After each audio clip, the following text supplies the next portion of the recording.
आज हम पढ़ेंगे इकोनॉमिक्स। देखिए इकोनॉमिक्स होता है दो वर्डों से मिलकर बनाता है, इको और नॉमिक्स। इको मतलब होता है अर्थ का मतलब कि यहाँ धन से है, तथा नॉमिक्स मतलब होता है शास्त्र, और शास्त्र का यहाँ पे मतलब है अध्ययन, यानी कि धन का अध्ययन ही करना इकोनॉमिक्स कहलाता है। जो आचार्य चाणक्य हैं उन्होंने अर्थशास्त्र लिखा था, लेकिन वह राजनीति के था।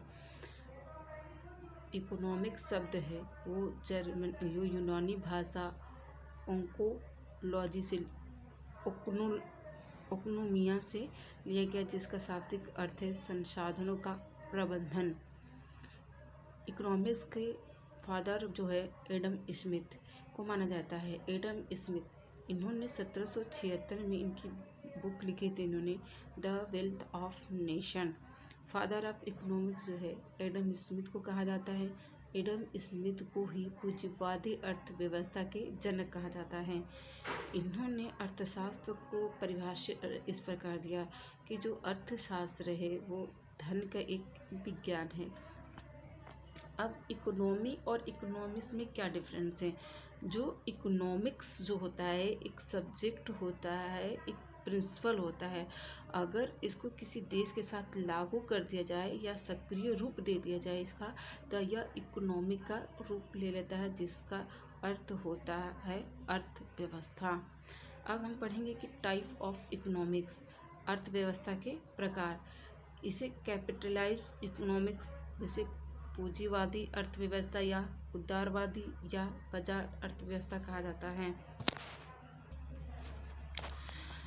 यह विचार जो था एडम स्मिथ ने लिया था, जिसे अहस्तक्षेप का सिद्धांत कहते हैं, क्योंकि इसमें जो था सरकार का हस्तक्षेप नहीं था। इसमें ये था कि जितना भी मतलब कि कितना निर्माण किया जाएगा, कितने बेचा जाएगा, कितनी आवश्यकता है, इन सब के जो अधिकार हैं वो पूंजीपतियों का था।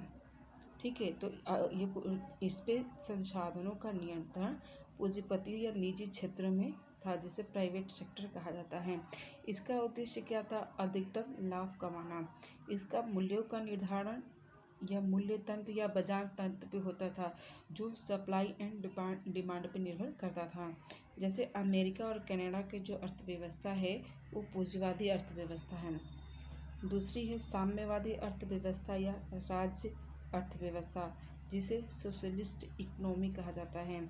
इसकी जो विचार थी कार्ल मार्क्स ने दिया था। कार्ल मार्क्स की जो बुक है उसका नाम है द दास कैपिटल। इन्होंने बताया कि इस पे जो संसाधनों का जो नियंत्रण है वो सरकार पे है या सार्वजनिक या पब्लिक सेक्टर के हाथों में है। इसका उद्देश्य क्या है? लोगों का कल्याण करना। इसके जो मूल्यों का निर्धारण है सरकार करती है। जो एक रूस है, जैसे कि रूस की जो व्यवस्था है वो साम्यवादी अर्थव्यवस्था है। इसी का एक टाइप होता है साम्यवादी अर्थव्यवस्था, जिसपे नियंत्रण भी सरकार करेगी और नियंत्रण भी सरकार का, खर्च भी सरकार करेगी, जैसे चाइना की अर्थव्यवस्था। अब आ गया मिश्रित अर्थव्यवस्था। यह विचार जेएम किन्स ने दिया था। इनकी पुस्तक का नाम है द जनरल थ्योरी ऑफ एथलॉन्टिक मनी। इसमें जो नियंत्रण संसाधनों पर नियंत्रण है निजी क्षेत्र तथा सार्वजनिक क्षेत्र में है। किन्स ने ये कहा था कि जो पूंजीवादी व्यवस्था है वो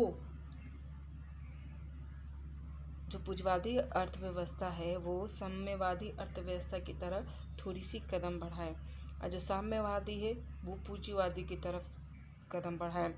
तो इसका उद्देश्य क्या है? लाभ कमाना। तो जो लाभ है वो निजी क्षेत्र से कमाया जाता था, लोगों का कल्याण जो है यानी कि सार्वजनिक क्षेत्रों का कल्याण होगा। तो जैसे इंडिया की जो अर्थव्यवस्था है वो मिश्रित अर्थव्यवस्था है। इसमें मूल्यों का निर्धारण जो है सरकार और मूल्य तंत्र जो है मांग और डिमांड और सप्लाई पे डिपेंड करता है। अब पढ़ेंगे उत्पादन के कुछ कारक, जैसे भूमि हो गया, श्रम, पूंजी तथा उद्यमी। अगर हम भूमि लेंगे तो हमको क्या देना पड़ेगा? किराया देना पड़ेगा। तो हम क्या करेंगे, इसको बनाने के लिए श्रम देंगे। तो श्रम को क्या होगा, मजदूरी देना पड़ेगा। श्रम को रखने के लिए हमें पूंजी चाहिए, तो पूंजी को क्या, हमको ब्याज देना पड़ेगा। और उद्यमी क्या होगा, लाभ देना पड़ेगा। जैसे हम लोन वगैरह लिए तो हमें लाभ देना होगा। और देखिए अर्थशास्त्र के क्षेत्र, क्या क्षेत्र, ये 3 प्रकार के होते हैं। प्राथमिक क्षेत्र या इसे कृषि क्षेत्र भी कहा जाता है। जो इसका जो जीडीपी में एक योगदान जो है सबसे कम 17% तथा रोजगार में सबसे ज़्यादा इसका योगदान 51% रहा है। इसे देश की अर्थव्यवस्था की रीढ़ भी कहा जाता है। इसमें प्राकृतिक उत्पादों को शामिल किया जाता है। इसमें कच्चे पदार्थ जो प्राकृतिक चीज़ें हैं वो प्राथमिक क्षेत्र के अंतर्गत आते हैं। जैसे इसका उदाहरण हो गया कृषि, पशुपालन, मुर्गी पालन, मछली पालन, खनिज उत्खनन इत्यादि। दूसरा है द्वितीयक क्षेत्र, इसे विनियामक क्षेत्र या औद्योगिक क्षेत्र भी कहा जाता है।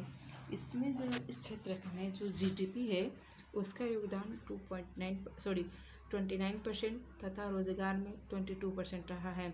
जो द्वितीयक क्षेत्र है वो प्राथमिक क्षेत्र से ही कच्चे मालों का उपयोग करके नई वस्तुओं का निर्माण किया जाता है। जैसे गेहूँ को अगर फैक्ट्री में हम ले गए तो इससे ब्रेड बनाया जा सकता है। तो जो गेहूँ है वो हो गया आपका प्राथमिक क्षेत्र तथा जो ब्रेड हो गया वो द्वितीयक क्षेत्र हो गया। जैसे ऐसे ही कंस्ट्रक्शन हो गया, बस, हॉस्पिटल, रोड, ब्रिज, विद्युत, गैस, जल आपूर्ति, ये सब द्वितीयक क्षेत्र के अंदर आते हैं। तृतीयक क्षेत्र या सेवा क्षेत्र तीसरा हो गया। इसमें जीडीपी का इसका योगदान सर्वाधिक 54% रहा तथा रोजगार में सबसे कम 27% रहा। इसमें प्राथमिक और द्वितीयक क्षेत्र दोनों को मिलाकर ये अपनी सेवा प्रदान करते हैं। जैसे परिवहन हो गया, बैंक कार्यप्रणाली, जो कार्यप्रणाली हमको सेवा ही तो देती है। मतलब कि अगर हम काम करें, कुछ हमारा बैंकिंग काम है गए, हम उसको करवाएं तो ये एक प्रकार की सेवा ही हो गया। जैसे बीमा हो गया, शिक्षा हो गया, मनोरंजन हो गया, वाणिज्यिक एवं व्यापार हो गया, स्वास्थ्य हो गया, ये सब तृतीयक क्षेत्र के अंतर्गत आते हैं। यह है चतुर्थ क्षेत्र या ज्ञान क्षेत्र। इसमें जो बौद्धिक या बुद्धिक गतिविधियों को शामिल किया गया है। जैसे आईटी सेक्टर हो गया, अनुसंधान एवं विकास हो गया। और 5वां है पंचम क्षेत्र। जैसे ये समाज में उच्च निर्णय लेने वाले क्षेत्र होते हैं, जैसे मीडिया, विज्ञान, विश्वविद्यालय इत्यादि। अब हम पढ़ेंगे बैंक के बारे में। बैंक जो है एक वह संस्था है जो सेवा प्रदान करती है। बैंक जो होता है जमा को अगर स्वीकार करेगी तो वो ब्याज देगी, अगर वो ऋण देगी तो वो ब्याज लेगी। और जो ये बैंकों की कार्यप्रणाली जो है उसी को बैंकिंग कहा जाता है। पहला जो आधुनिक बैंक जो स्टार्ट हुआ था इटली में हुआ था 1157 ईस्वी में, जो बैंक ऑफ वेनिस नाम रहा। यह विश्व का पहला आधुनिक बैंक रहा। अब पढ़ेंगे भारत में बैंकिंग की इतिहास, मतलब भारत में बैंकिंग की कैसे हुआ। 1770 ईस्वी में बैंक ऑफ हिंदुस्तान का कोलकाता में निर्माण किया जाता है, जो भारत में पहला खुलने वाला बैंक था। इस बैंक के ईस्ट इंडिया कंपनी के द्वारा के सहयोग से अलेक्जेंडर कंपनी ने बनवाया था। जो अंग्रेज थे उन्होंने 3 प्रेसिडेंटी बैंकों की स्थापना की। पहला बैंक ऑफ बंगाल 1806 में, दूसरा बैंक ऑफ बॉम्बे 1840 में तथा तीसरा है बैंक ऑफ मद्रास 1843 में। इन तीनों बैंकों का फर्स्ट वर्ल्ड वॉर के बाद 1921 में विलय कर दिया गया तथा इसका नाम एम्पिरिकल बैंक ऑफ इंडिया रख दिया गया। फिर 1955 में एसबीआई एक्ट आया, जिसका एसबीआई एक्ट के तहत 1 जुलाई 1955 में एम्पिरिकल बैंक ऑफ इंडिया का राष्ट्रीयकरण कर एसबीआई में इसको कन्वर्ट कर दिया गया। अब पढ़ेंगे राष्ट्रीयकरण क्या होता है। राष्ट्रीयकरण क्या होता है कि निजी क्षेत्र को सार्वजनिक क्षेत्र में बदलना। अगर सरकार की किसी भी मतलब कि अगर सरकार जो है 50% से ज़्यादा अगर पैसा किसी क्षेत्र में लगा दे तो उसे सार्वजनिक क्षेत्र कहा जाएगा या उसका राष्ट्रीयकरण हो जाएगा। जैसे पहला हो गया इलाहाबाद बैंक। इसकी जो स्थापना है 1865 ईस्वी में हुई थी, लेकिन 2020 में इसका इंडियन बैंक में विलय कर दिया गया। दूसरा है अवध कॉमर्शियल बैंक। इसकी स्थापना 1881 ईस्वी में फैजाबाद उत्तर प्रदेश में हुआ था। यह भारतीयों के प्रबंधन में संचालित यह प्रथम बैंक थी जो मैनेजमेंट को संभालती थी। फिर इसके बाद आता है Punjab national bank. Punjab national bank की स्थापना 1894 में हुआ था। जब ये बना था तो इसका हेडक्वार्टर लाहौर था, जो लाला लाजपत राय और दयाल सिंह के सहयोग द्वारा बना था। वर्तमान में इसका हेडक्वार्टर जो है दिल्ली में है। इसमें जो पूंजी था लगा वो अंग्रेजों का था, प्रबंधन जो था, जो मैनेजमेंट का कार्य करते थे, भारतीय थे। पहला जो इंडियन बैंक था वो पंजाब नेशनल बैंक ही था। बैंक ऑफ इंडिया, इसकी स्थापना 1806 में होती है। फिर बैंक ऑफ बड़ौदा जो है, इसकी स्थापना 1906 में होती है। फिर आता है सेंट्रल बैंक ऑफ इंडिया की स्थापना 1911 में हुआ था। यह ऐसा बैंक था जिसमें सब कुछ जो था भारतीयों के द्वारा संचालित था, जैसे पूंजी प्रबंधन तथा संचालन, ये सब कुछ भारतीयों के हाथों में था। यह प्रथम स्वदेशी बैंक था।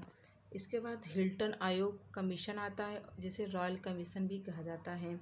हिल्टन आयोग कमीशन की जो स्थापना है 1921 ईस्वी में हुई थी तथा रिपोर्ट जारी की थी इन्होंने 1924 ईस्वी में। फिर इसको संचालित करने के लिए आरबीआई एक्ट आता है जो 1934 में आया और सेंट्रल बैंक खोला गया। आरबीआई बैंक एक सेंट्रल बैंक है जिसकी स्थापना 1 अप्रैल 1935 ईस्वी में आरबीआई की स्थापना होती है तथा इसका राष्ट्रीयकरण 1 जनवरी 1949 को हो जाती है। भारत में जो बैंकों का विलय हो गया, तो भारत में जब बैंकों का विलय हुआ तो 2 चरणों में हुआ। पहला स्टेप में और जो हुआ 14 बैंकों का, दूसरे स्टेप में 6 बैंकों का। जो 14 बैंकों का जो पहले चरण में राष्ट्रीयकरण हुआ था वो 19 जुलाई 1969 में हुआ था। उस समय जो प्रधानमंत्री इंदिरा गांधी थी तथा आरबीआई के गवर्नर एल.के. झा थे।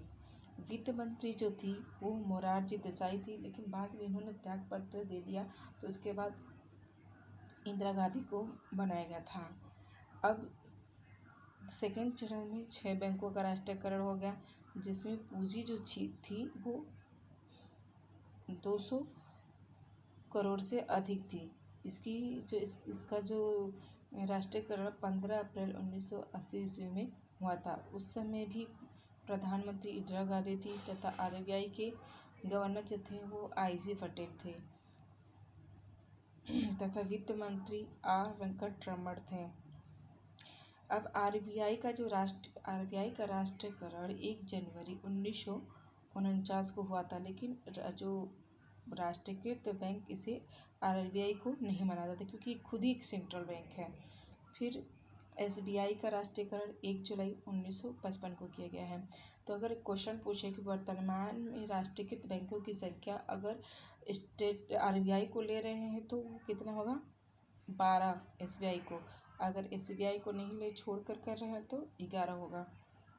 और सार्वजनिक बैंकों की संख्या जितने वो राष्ट्रीयकृत बैंक है वो सार्वजनिक ही होंगी, तो 12 होंगे।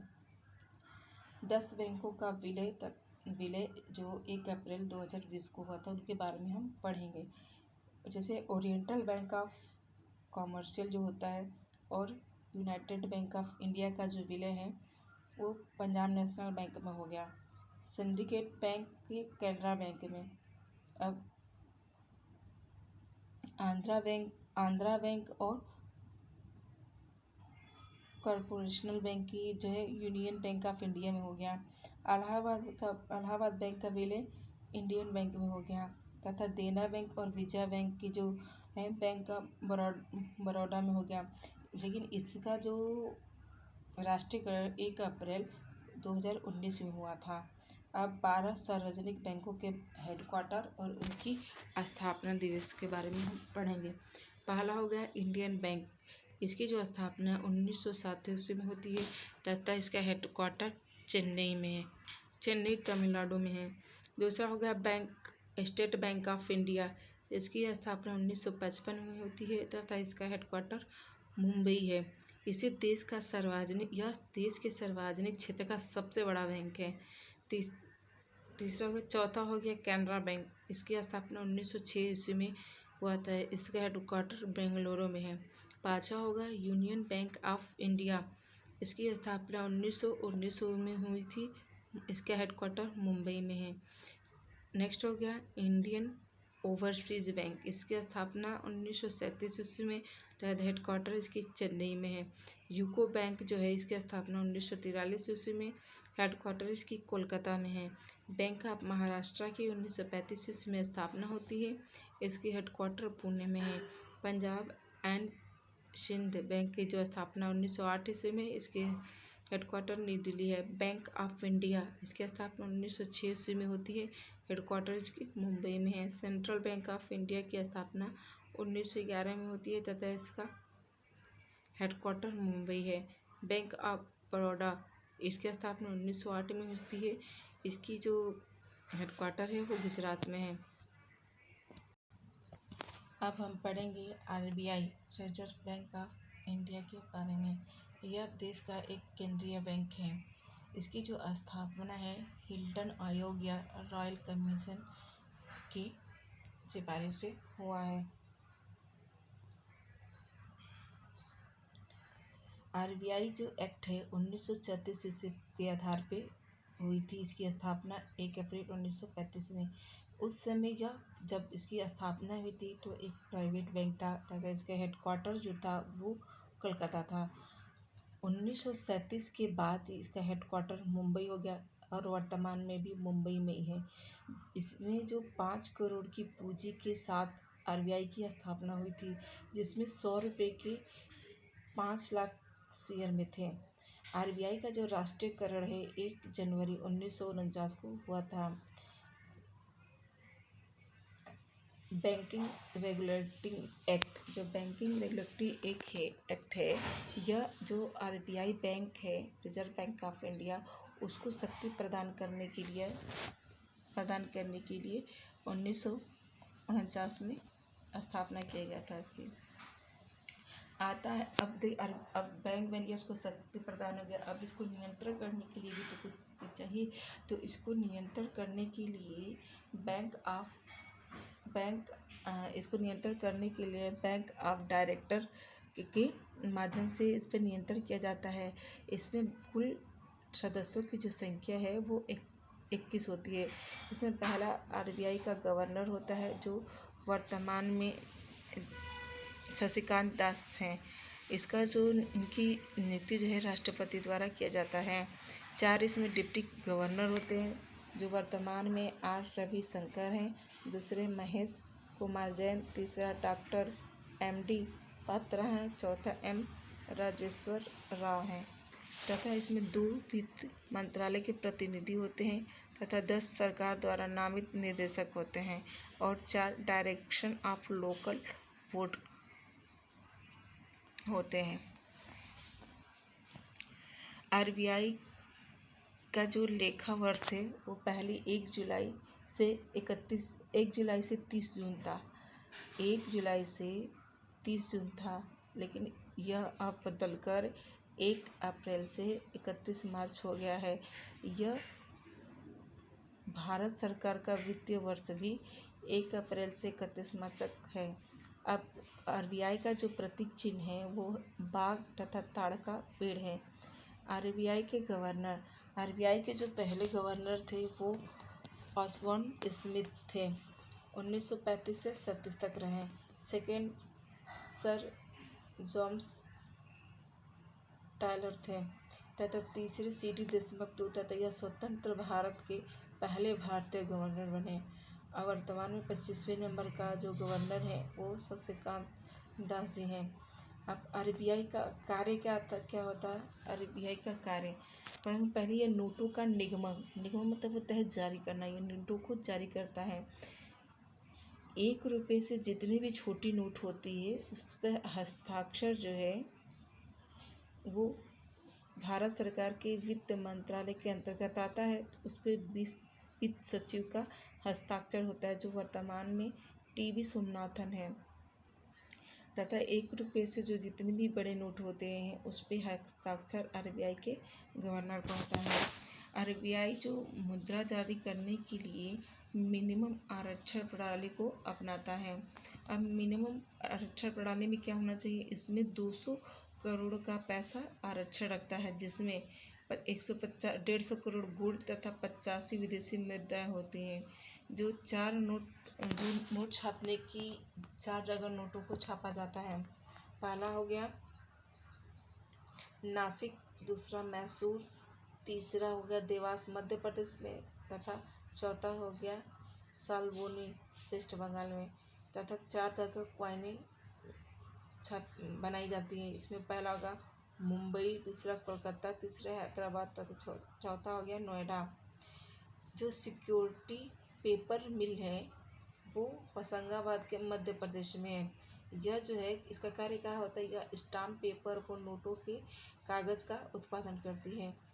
अब तो अगला कार्य क्या हो गया आरबीआई का, जो सरकार के बैंक के का कार्य रूप में करती है। जैसे सरकार को ऋण देना हो गया, सरकार के प्रतिनिधित्व के रूप में, जैसे आईएमएफ हो गया, वर्ल्ड बैंक हो गया, एशियन डेवलपमेंट बैंक हो गया इत्यादि।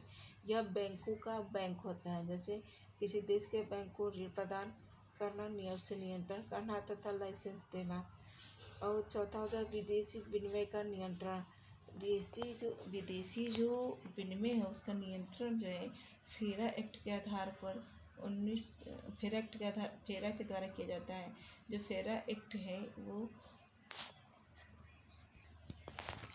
फेरा एक्ट जो है 1937 में आया था, जिसका फुल फॉर्म होता है फॉरेन एक्सचेंज रेगुलेटरी एक्ट।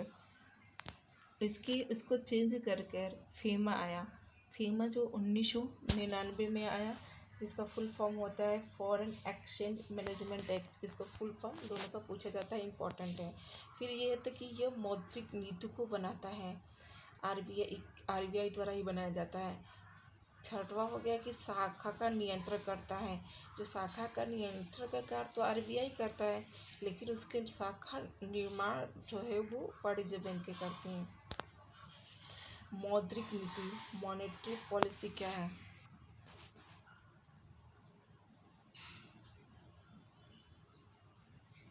मौद्रिक नीति जिसे मॉनेटरी पॉलिसी कहा जाता है, यह आरबीआई द्वारा बनाया जाता है।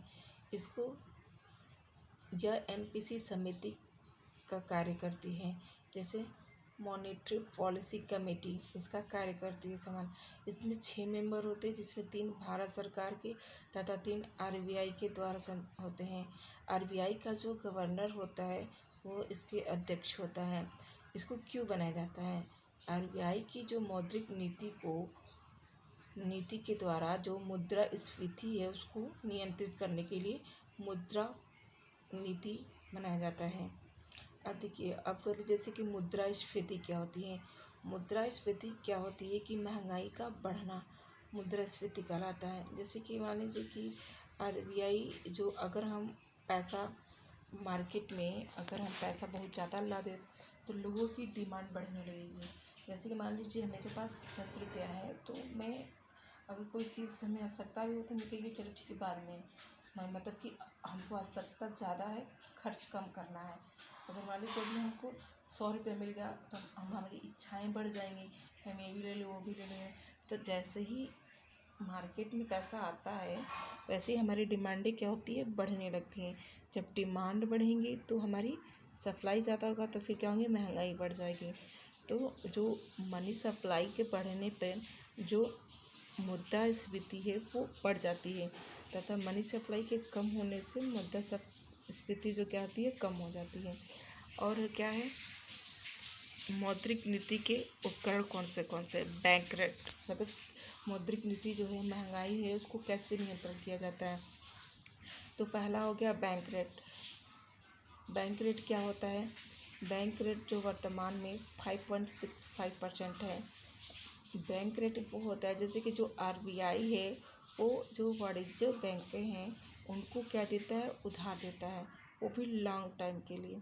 ठीक, तो यदि हम बैंक रेट बढ़ाएंगे, अगर आरबीआई जो है बैंक रेट को बढ़ा देता है अगर बैंक रेट को बढ़ा देता है तो जो हमारी मनी सप्लाई है कम होने लगी, क्योंकि अगर बैंक रेट बढ़ेगा तो लोग कहेंगे कि अच्छा अभी हम ना लोन लेकर बाद में ले लेंगे, तो ऐसे मार्केट में पैसा कम जाएगा तो मनी की सप्लाई कम होगी। इसी तरह आरबीआई जो है अगर बैंक रेट कम कर दे तो मनी की सप्लाई क्या होगी, अधिक होगी, जिससे मुद्रास्फीति क्या होगा, बढ़ जाएगा। दूसरा हो गया रेपो रेट। रेपो रेट में भी आरबीआई जो है कमर्शियल बैंकों को लोन देती है, लेकिन शॉर्ट टाइम के लिए, वो भी 15 दिन के लिए।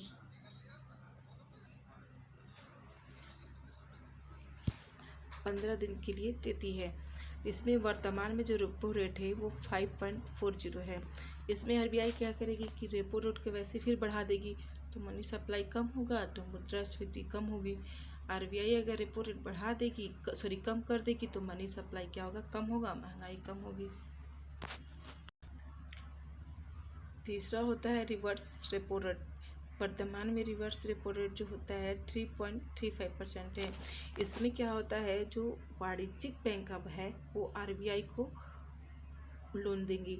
अगर बाजार में पैसा बहुत अधिक आ जा रहा है तो आरबीआई क्या करेगी, अपने पास पैसे बुला लेगी, तो मार्केट में क्या हो जाएगा, पैसा कम होगा, मनी की सप्लाई कम होगी, तो डिमांड हमारा कम हो जाएगा, तो मुद्रास्फीति क्या हो जाएगी, कम हो जाएगी। इसी के जस्ट विपरीत है आएगी रिवर्स रेपो रेट कम हो गया तो मनी सप्लाई ज़्यादा होगी। अगर मनी सप्लाई ज़्यादा होगी तो मुद्रास्फीति भी क्या होगा, ज़्यादा होगा। अब चौथा है CRR, जिसे कैश रिवर्स रेशियो कहा जाता है। कैश रिवर्स रेशियो वर्तमान में 4.5%। ये क्या होगा कि जो कमर्शियल बैंक होते हैं वो आरबीआई के पास क्या करते हैं, नगद जमा करते हैं, क्योंकि जैसे कि दूसरों को ऋण, मतलब दूसरे कमर्शियल बैंक जो अगर दूसरे बैंक को ऋण दे रहे हैं तो इससे पहले आरबीआई के पहले कुछ नगद जमा करेंगे, जैसे कि मार्केट में पैसा कम हो जाए। तो अगर CRR बढ़ रहा है यानी कि कैश रिवर्स रेशियो बढ़ रहा है तो जो हमारी मनी सप्लाई है वो कम हो जाएगी। अगर CRR घट रहा है तो मनी सप्लाई क्या होगा, इसको क्यों किया जाता है, इसको मूल्यों को स्थिर करने के लिए किया जाता है। पांचवा हो गया SLR, जिसे सेचुरेटरी लिक्विडिटी रेशियो कहा जाता है, इसे वैधानिक तरलता अनुपात। वर्तमान में 18% है। यह वह अनुपात होता है जिसे कमर्शियल बैंकों को ऋण देने से पहले गोल्ड, नगद तथा प्रतिभूति जो होता है वो डॉक्यूमेंट को कहा जाता है के रूप में जो कमर्शियल बैंक होती है वो स्वयं अपने पास रखना उनको आवश्यक हो जाता है। इसमें जो कमर्शियल बैंक है खुद को पास अपने सोना चांदी गोल्ड तथा प्रतिभूति न रखेंगे। ओपन मार्केट ऑपरेशन क्या होता है, इसमें जो आरबीआई है वो सरकारी जो प्रतिभूतियाँ हैं उसको खरीदता और बेचता है। जब मान लीजिए आरबीआई जो है सरकारी प्रतिभूतियों को अगर बेचेगा तो क्या होगा, जो मार्केट में पैसा है वो कम हो जाएगा, तो इन्फ्लेशन क्या हो जाएगा, कम हो जाएगा। अगर आरबीआई किसी की प्रतिभूति खरीदता है तो मार्केट में पैसा ज़्यादा हो जाएगा, मनी सप्लाई ज़्यादा होगा, तो इन्फ्लेशन क्या हो जाएगा, बढ़ जाएगा। अब आगे की टॉपिक हम कल पढ़ेंगे। Thank you.